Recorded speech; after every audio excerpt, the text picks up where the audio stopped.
The only way to discover the limits of the possible is to go beyond them into the impossible.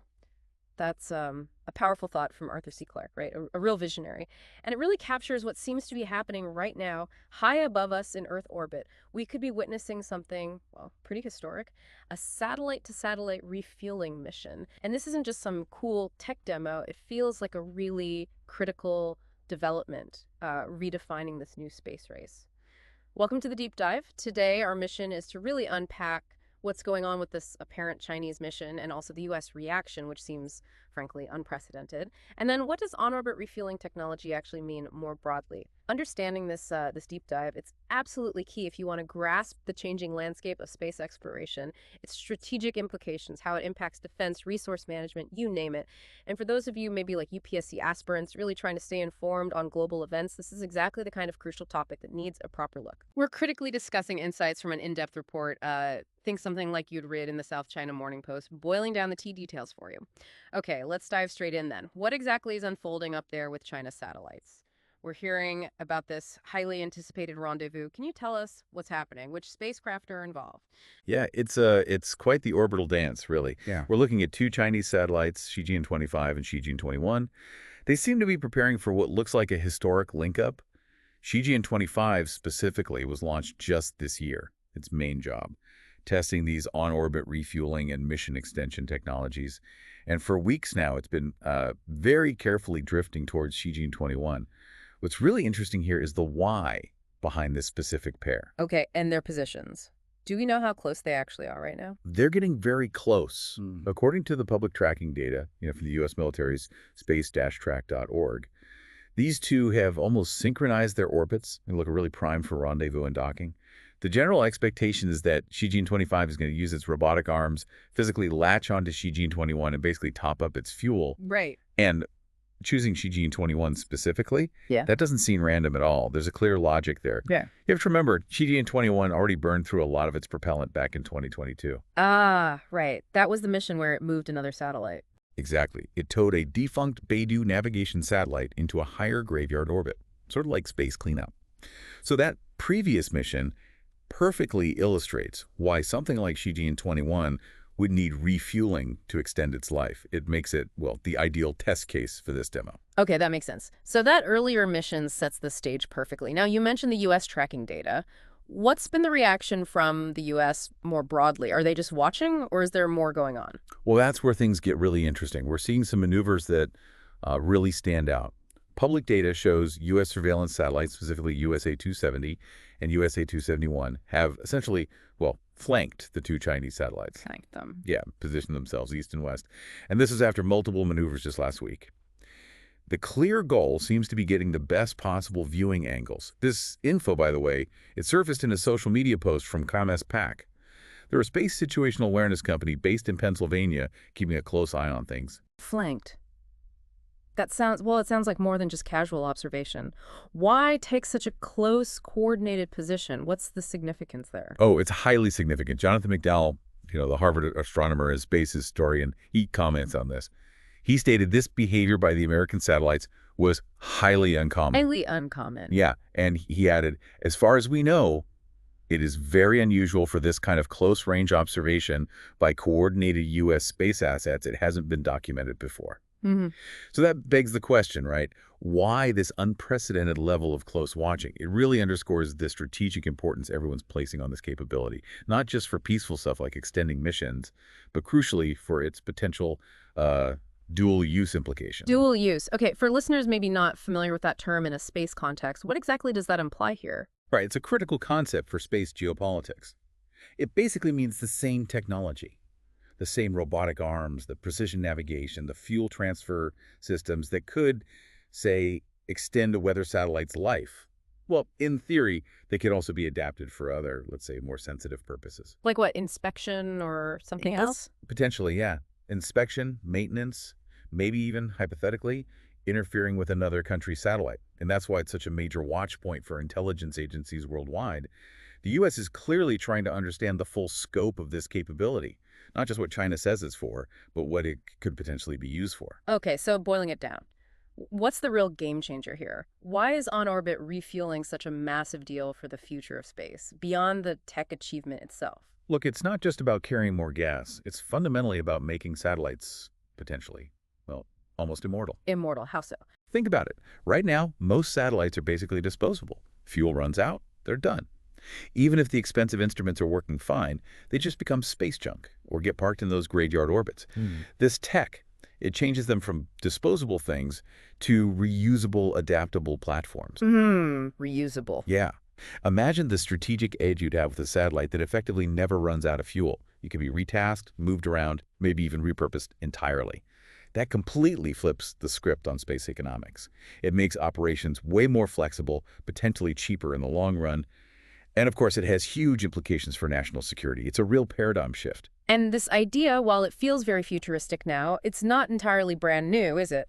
Where did this concept come from? Have we seen attempts before? No, you're absolutely right. Not brand new at all. NASA was actually conceptualizing this way back in the 1960s. And we have seen precursor missions.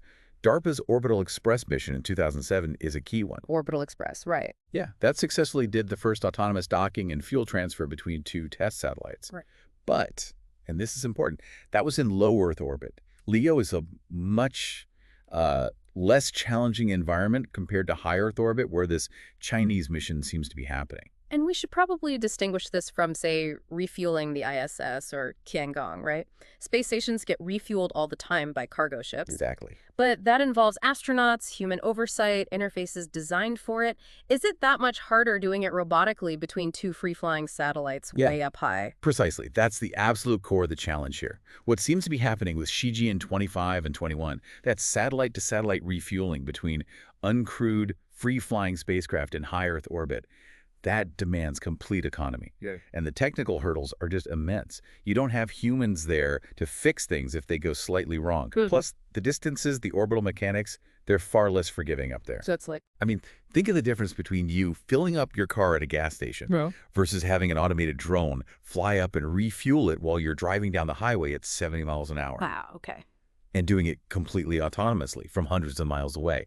The precision, the independence, the error correction needed, it's just orders of magnitude higher. Yeah. Mastering that kind of autonomy, that's a monumental step. That car on the highway analogy really hits home. Oh. Okay, it sounds incredibly complex, like threading a needle in zero-G from miles away.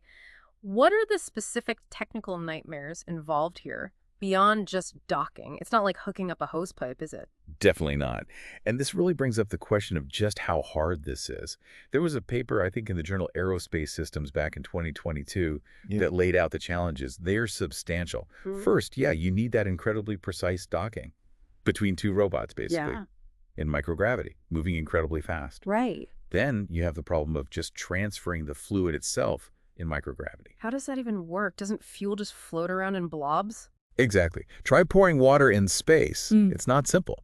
Now imagine highly volatile, often super chilled rocket fuel. One tiny leak, one unexpected bubble or slosh, and you could have a serious problem. A whole different physics puzzle. You need specialized pumps, pressure systems just to control it, make sure it doesn't just vaporize or drift away.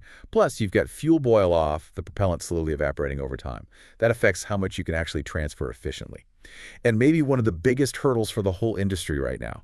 There are no standardized refueling ports on satellites. Wait, really? So there's no universal gas cap for satellites? Every company uses a different connection? Pretty much. Imagine needing a totally different nozzle for every single gas station you pull into. That sounds incredibly inefficient. Must make things way harder. It does. It means you need these bespoke solutions, like the robotic arm Shijian-25 is expected to use. So in practice, assuming they dock successfully, the servicing satellite has to connect to the target's fuel port.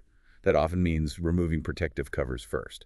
Then the fuel gets pumped very carefully through robotic arms, specialized hoses, precision valves. The whole thing relies on automated navigation, super precise tools, pressurized tanks, all working together flawlessly, autonomously, thousands of miles away. It's a technological symphony. It's really fascinating that China seems to be pushing ahead with this, especially when you hear how difficult it is. Didn't NASA have a big mission plan for something similar? What happened with that? Yeah, and what's really interesting is that contrast. NASA's big attempt was the OSAM-1 mission. That stood for On-Orbit Servicing, Assembly, and Manufacturing 1. It was also known as Restore-L. OSAM-1, okay. And it was incredibly ambitious. The plan was to autonomously dock with an old Earth observation satellite, Landsat 7. refuel it using a robotic arm and specialized tools, and even try to assemble a communications antenna in space. Really cutting-edge stuff. Wow, that sounds amazing. So, Yeah. what happened? Why aren't we hearing about OSAM-1 now? Well, unfortunately, despite all that ambition and a pretty hefty budget, OSAM-1 got canceled last year. Canceled? Why? It ran into years of delays, significant cost overruns. The budget projection went over, I think, US $2 billion. Billion, ouch. Yeah, and NASA officially cited reasons like technological immaturity and also unclear commercial demand for the capability at the time. So you have this stark picture. NASA's project with huge resources hits these roadblocks and gets canceled. Meanwhile, China appears to be moving forward with its own demonstration. It really highlights potentially different approaches to risk, to investment, maybe different strategic priorities in this very competitive space domain. It shows just how tough this tech is. Okay, so as we start to wrap up this deep dive, let's just underscore the significance again. This potential Chinese mission, if successful, it's huge. It's not just about keeping one satellite going longer. It really is a potential game changer for how things operate in space. You've got the immense technical difficulty, that unprecedented U.S. reaction of the flanking satellites, and these profound strategic implications. It feels like a genuinely pivotal moment in this new space race. Absolutely.